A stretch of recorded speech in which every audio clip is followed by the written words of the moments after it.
जय हिंद दोस्तों। कैसे हैं आप लोग? उम्मीद करते हैं आप लोग स्वस्थ होंगे, मस्त होंगे, अपने कार्यों में व्यस्त होंगे। तो आइए शुरुआत करते हैं आज की क्लास। और आज की क्लास में हम जानेंगे कि लिंग निर्धारण किस तरह से होता है, मतलब कि सेक्स डिटर्मिनेशन की किस तरह से निषेचन के बाद मेल और फीमेल का निर्माण होता है। अर्थात मतलब कहने का ये है कि लड़की और लड़के का निर्माण किस तरह से होता है।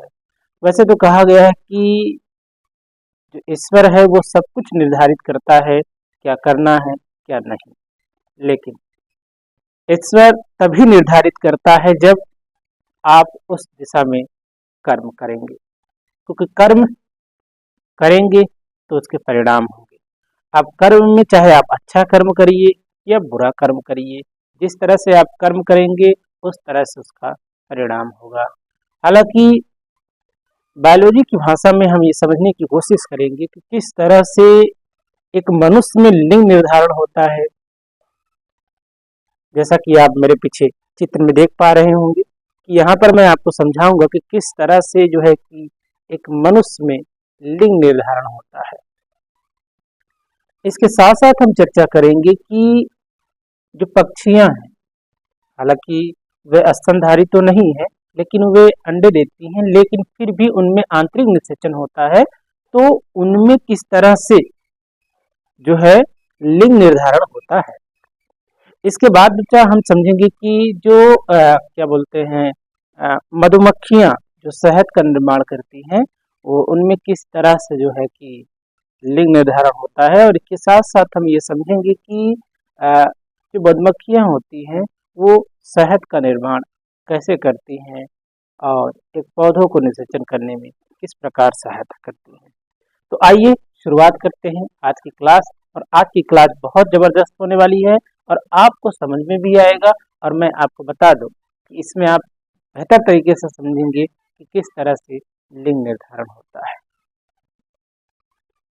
जैसा कि हमने पिछली क्लास में चर्चा किया है और उस चर्चा में हमने ये बताया है कि भैया जो शुक्राणु है, अंडाणु है और इसके अलावा गुणसूत्र की चर्चा हम कर चुके हैं।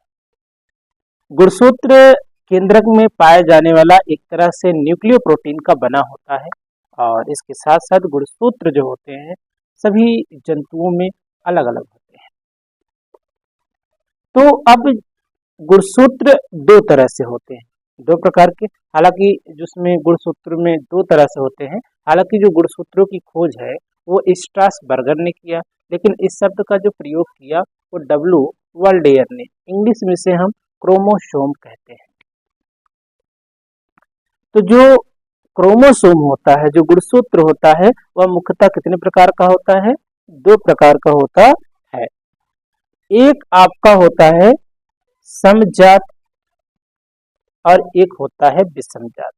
एक आपका होमोलॉगस होता है, एक आपका हेटेरोलॉगस। दो तरह के जो है गुणसूत्र होते हैं। समजात का मतलब ये होता है कि संरचना में जो समान है, मतलब दिखने में क्या हो, एक जैसे हो ना, उन्हें हम क्या बोलेंगे?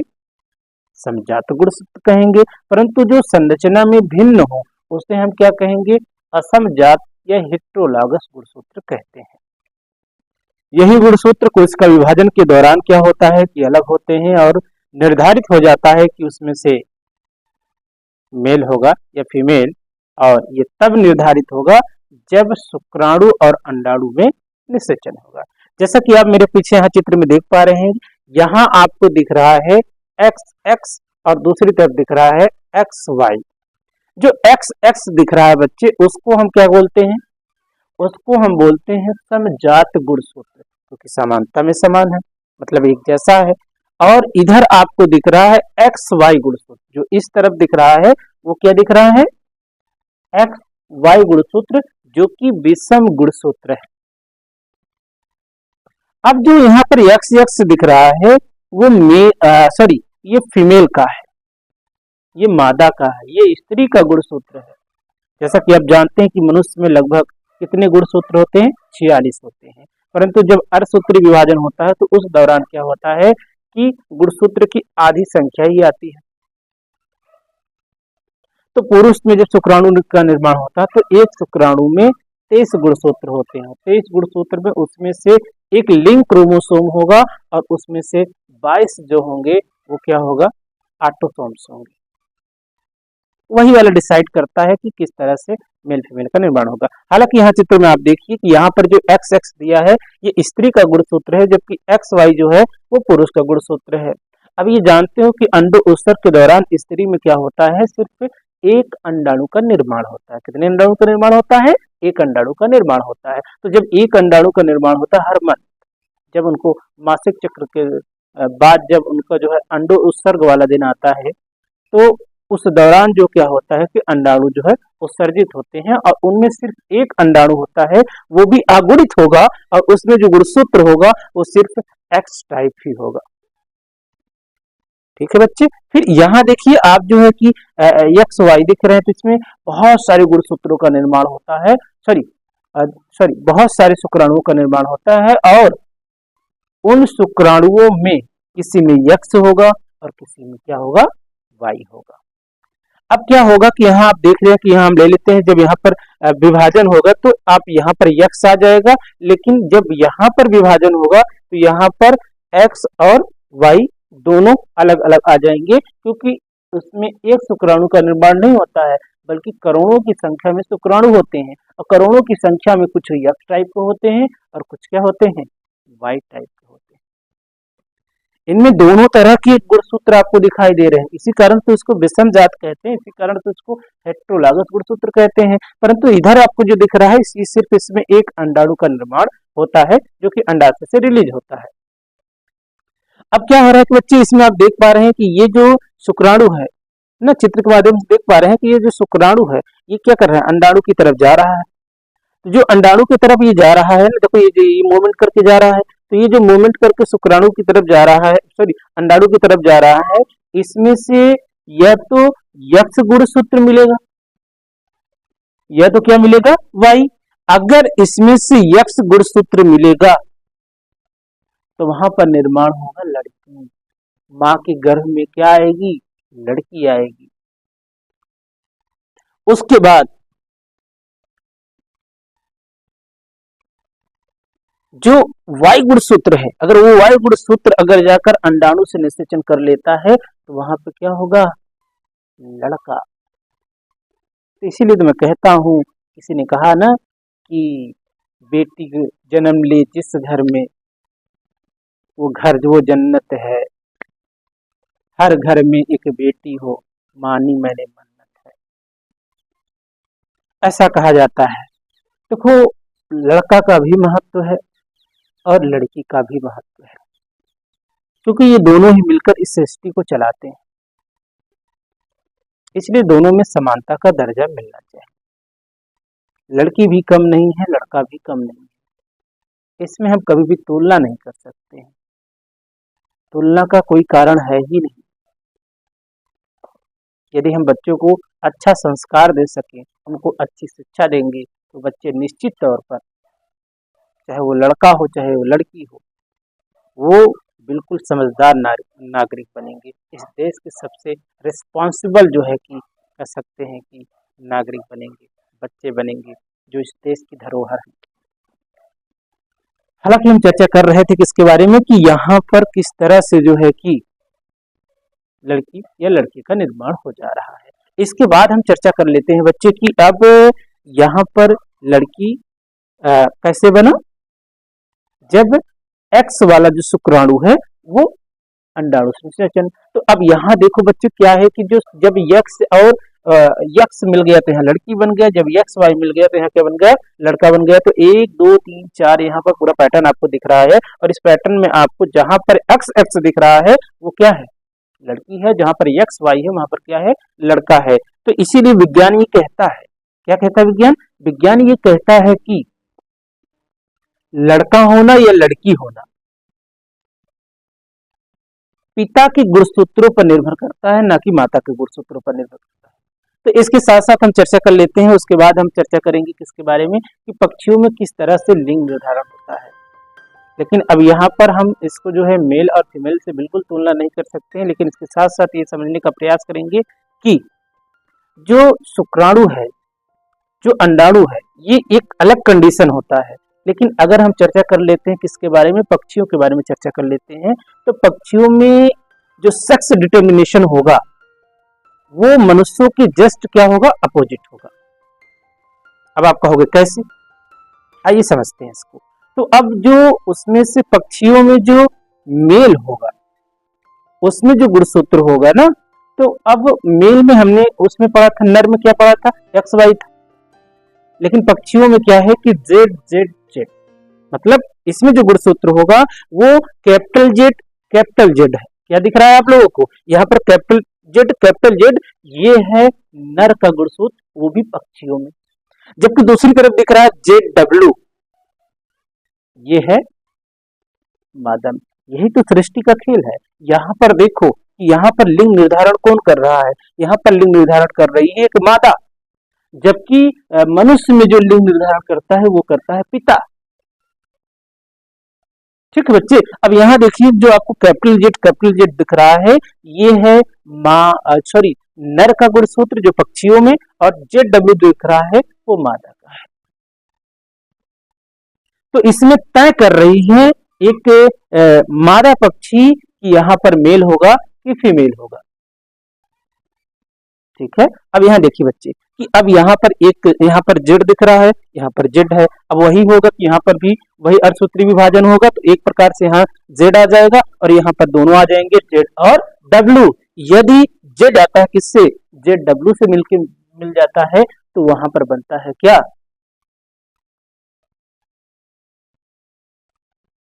बोलो क्या बनेगा, वहां पर बनेगा जेड डब्ल्यू, वहां पर बन जाएगा मादा।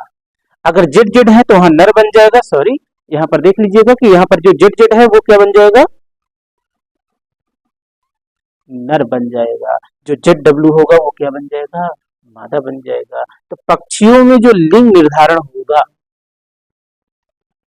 वो नर के द्वारा नहीं होगा, बल्कि किसके द्वारा होगा, मादा के द्वारा होगा। किसके द्वारा होगा, मादा के द्वारा। अब कहोगे क्यों होगा, क्योंकि मादा के पास जेड डब्ल्यू, मतलब दो टाइप के वहां पर गुणसूत्र हैं, लेकिन नर के पास सेम है, मतलब एक जैसा है, तो यहाँ पर जेड जेड है।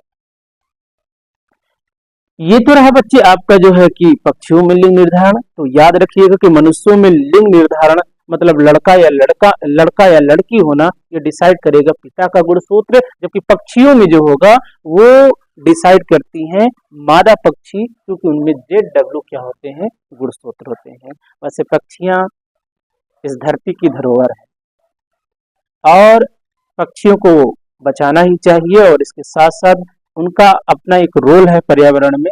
और जैसा कि हमारे देश के महान वैज्ञानिक डॉक्टर सलीम अली ने पक्षियों के महत्व के बारे में बताया, इस कारण से उनको हमारे देश का जो है कि बर्ड्समैन ऑफ इंडिया कहा जाता है। किसको, डॉक्टर सलीम अली को। पक्षियां बहुत इंपॉर्टेंट रोल निभाती हैं और एक तरह से खास श्रृंखला को ये कंप्लीट करती हैं और पौधों को बचाने की सहायता करती हैं। और हमारे कुछ, जैसे कि हम राष्ट्रीय पक्षी की बात कर लेते हैं, पावक क्रिस्टेटस की बात कर लेते हैं, जो मोर है, जो बहुत ही सुंदर पक्षी है, और ऐसे बहुत सारी पक्षियां हैं। लेकिन हालात ये है कि कटते हुए पौधे, बढ़ती हुई आबादी और बढ़ता हुआ प्रदूषण पक्षियों के विनाश का कारण बन रहा है। बढ़ते हुए मोबाइल गैजेट्स, इसके साथ साथ जो है कि धीरे धीरे पक्षियां विलुप्त हो रही हैं, उनकी आवाज छीने जा रहे हैं, और एक समय आएगा इस धरती पर एक भी पक्षियां शेष नहीं बचेंगी, और पक्षियां नहीं होंगी तो ये धरती जरूर विनाश की ओर जाएगी, ये निश्चित है। इसलिए सब लोग आगे बढ़ो और पक्षियों को बचाओ, बहुत जरूरी होता है पक्षियों को बचाना। और पक्षियों को बचाने का सिर्फ एक ही उपाय है कि ज़्यादा से ज़्यादा पेड़ लगाएं, उनके आवासों को ना उजाड़ें। आपका एक छोटा सा घर उजड़ जाता है तो आपको लगता है कि मेरी दुनिया उजड़ गई, उनकी तो दुनिया ही उजाड़ी जा रही है। सब ईश्वर है, देखेंगे और अपने हिसाब से वो निर्णय लेंगे। जब वो निर्णय लेंगे तब आपके पास समय नहीं होगा, इसलिए समय रहते आप केवल अपने ही बारे में ना सोचें और लोगों के बारे में सोचें, क्योंकि इस धरती पर अकेला केवल मनुष्यों का अधिकार नहीं है, बल्कि इस धरती पर जो है सभी जीवों का अधिकार है। मनुष्य ये बिल्कुल न समझे कि इस धरती पर मेरा फलाना इतना इतना इतना इतना जमीन है, नहीं, इस धरती पर हर एक जीव का हक है, हर एक प्राणी का हक है, उसे जीने का हक है। इसलिए ज़्यादा से ज़्यादा क्या करो कि पर्यावरण को बचाओ, ठीक है। सरकारें भी इस पर चर्चा करें, इस पर बात करें, लोगों को भी जिम्मेदार होना पड़ेगा, तब जाके इस देश में हमारे जंतु, जीव, पेड़ पौधे, या इस धरती पर जितनी भी हमारी प्राकृतिक संपदा है उसको बचाना हमारी नैतिक जिम्मेदारी है, ठीक है। तो आगे चलते हैं बच्चा। आगे हम लोग समझते हैं कि मधुमक्खियों में किस तरह से लिंग निर्धारण होता है। मधुमक्खियां जिसको बोलते हैं एपिस इंडिका। अब मधुमक्खियों में दो तरह के गुणसूत्र यहाँ पर भी देखने को मिलेगा। एक तरफ आपको दिख रहा है कि एक तरफ आपको दिख रहा है क्या है, 16 है, और दूसरी तरफ है 32। जो 16 दिख रहा है, 16 दिख रहा है, वो है नर का गुणसूत्र। जो इसमें से 32 दिख रहा है, 32 दिख रहा है बेटा, वो है मादा का गुणसूत्र, ठीक है। अब यहाँ पर देख रहे हैं कि जो 16 है, यहाँ पर क्या हो रहा है, यहाँ पर हो रहा है क्या, यहाँ पर हो रहा है माइटोसिस, यहाँ पर हो रहा है समसूत्री विभाजन। क्या हो रहा है, समसूत्री विभाजन हो रहा है। अब कहोगे समसूत्री विभाजन क्या है? समसूत्री जो विभाजन होता है वो खासकर केंद्रकों में होता है। कहाँ होता है? केंद्रकों में होता है। तो उसमें क्या होगा कि कोई चीज डिवाइड नहीं हो रहा है, बल्कि केंद्रों की संख्या बढ़ जा रही है। तो यहाँ पर जैसे 16 गुणसूत्र दिख रहे हैं आपको, तो ये जब इसमें समसूत्रण हो रहा है, इसमें समसूत्री विभाजन हो रहा है, तो यहाँ पर 16 ही आ गया बच्चे। अब यहाँ पर हो रहा है म्योसिस, सॉरी, यहाँ पर हो रहा है क्या, यहाँ पर हो रहा है अर्धसूत्री विभाजन। क्या हो रहा है? अर्धसूत्री विभाजन हो रहा है, जहां पर मियोसिस हो रहा है। और मियोसिस में देख रहे हैं कि एक 16 इधर हो जा रहा है और एक 16 गुणसूत्र उधर हो जा रहा है। अब जो एक इधर है एक इधर है, अब इसमें से जो गुणसूत्र आके मिल जाएगा वही बना लेगी मादा, और जो बच जाएगा वो क्या हो जाएगा? नर हो जाएगा। क्या हो जाएगा? नर हो जाएगा। इस तरह से कह सकते हैं कि जो लिंग निर्धारण का काम यहाँ पर कर रहा है वो मादा कर रही है। कौन कर रहा है? मादा कर रही है। कीटों में जो है हम कह सकते हैं कि वहां पर जो लिंग निर्धारण कर रहा है कौन कर रहा है? मादा कर रहा है। और इसके साथ साथ जो मधुमक्खियां होती हैं वो शहद का निर्माण कैसे करती हैं? उनका शहद बनाना जो है कि एक पर्पज होता है, और इस दौरान जो है कि परागकणों को जब वो अपने नेक्टर के द्वारा लाती है तो पुष्पों में उपस्थित नेक्टर को वो अपने मुंह में लाती है, और मुंह में लाने के बाद जैसे वो अपने छत्ते के पास जाती हैं, अपने आवास के पास जाती हैं, तो वो क्या करते हैं कि उनमें जो उन्होंने जो मकरंद लाया है वो क्या करते हैं? दूसरी मक्खी को ट्रांसफर कर देते हैं। जब दूसरी मक्खी को ट्रांसफर करते हैं तो वो लगातार प्रोसेस के द्वारा क्या करते हैं? शहद का निर्माण करते हैं, और धीरे धीरे उसको अपने छत्ते में इकट्ठा करते रहते हैं। और शहद एक तरह से औषधि का काम करता है, और मधुमक्खियां भी हमारे इस पर्यावरण की बहुत ही महत्वपूर्ण हिस्सा है। तो बस आज के लिए इतना बहुत है बच्चे, मिलते हैं नेक्स्ट क्लास में। आज हमने सीखा है, आज हमारा जो मुख्य उद्देश्य रहा है वो हम लिंग निर्धारण, इसमें हम ये समझ सके हैं कि मनुष्यों में किस तरह से लिंग निर्धारण होता है, पक्षियों में किस तरह से लिंग निर्धारण होता है, और मधुमक्खियों में किस तरह से लिंग निर्धारण होता है। पॉइंट। अब मनुष्यों में जो लिंग निर्धारण होता है वो होता है किसके द्वारा? मतलब जो लड़का या लड़की होगा वो होगा पिता के गुणसूत्रों के द्वारा, मतलब नर के द्वारा, ठीक है। जबकि जो है कि अगर हम पक्षियों की बात करते हैं तो पक्षियों में जो लिंग निर्धारण होगा वो मादा के द्वारा होगा, ठीक है। लेकिन अगर हम कीटों की बात करते हैं तो उसमें भी जो लिंग निर्धारण होगा वो भी मादा के द्वारा हो रहा है, ठीक है। ये पॉइंट था। मिलते हैं नेक्स्ट वीडियो में। तो हम ये कहेंगे कि अपनी खामोशियों की जिंदगी यूं ही मत जिए जा, कुछ तो कर, क्योंकि कल क्या हो क्या ना हो ये तुम्हारे कर्म बताएंगे। इसलिए लगे रहिए, करते रहिए, स्वस्थ रहिए, मस्त रहिए, मुस्कुराते रहिए, और हमारे क्लास को ऐसे ही ज्वाइन करिए और आपको महत्वपूर्ण जानकारी मिलेगी। मिलते हैं नेक्स्ट वीडियो में। जय हिंद, जय भारत, जय हिंद, नमस्कार।